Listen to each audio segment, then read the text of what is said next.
On croit tout savoir sur Johnny, sur Laetitia Hallyday, un documentaire inédit sur l'épouse de l'idole des jeunes, Laetitia Hallyday, la vraie histoire, est diffusé mardi 21 mai à 21h sur W9. De la mort de Johnny, le 5 décembre 2017, à la révélation de l'héritage, Laetitia Hallyday est dans la tourmente, elle est passée du statut de sainte à celui de la femme la plus détestée de France. On croit tout savoir sur Johnny, sur Laetitia Hallyday, explique Jean-Luc Geneste, journaliste et réalisateur du documentaire. Je suis allé chercher tout ce qu'on ne savait pas. Depuis la mort de Johnny, Laetitia a une image en France totalement dégradée, on l'accuse d'avoir mis le grappin sur l'héritage de Johnny. Mais au fond, que sait-on de ce couple ? Était-elle une marâtre qui a contrôlé Johnny pendant 23 ans ? Ou au contraire, était-ce autre chose ?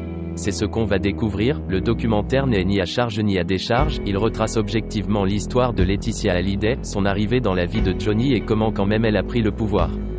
Elle a pris le pouvoir, tout le monde dit qu'elle est intéressée par l'argent, sauf que quand elle rencontre Johnny en 1995, Johnny est ruiné. Je suis parti sans aucun a priori.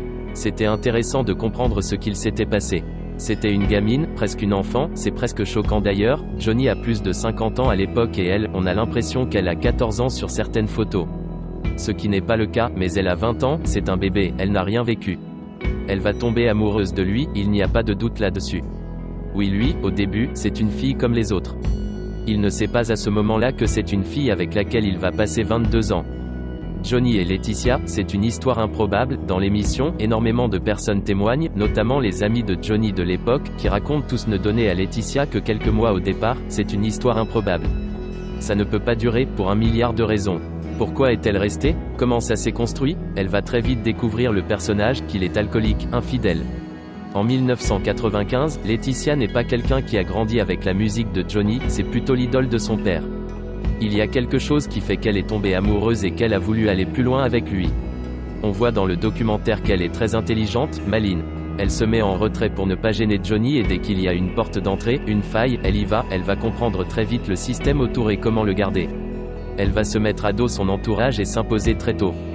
Johnny était consentant de tout, c'est un grand manipulateur. Laetitia et sa famille vont sauver Johnny de la faillite, c'est la première bascule, quand l'entourage s'aperçoit qu'elle met la main sur les comptes. Elle vire le comptable de l'époque et ferme les robinets. Son père fait un audit, ils s'aperçoivent que c'est une catastrophe, tous ceux qui se nourrissaient sur la bête ne le peuvent plus. S'il n'avait pas rencontré Laetitia, Johnny aurait-il pu continuer la carrière qu'il a eue pendant plus de 20 ans ?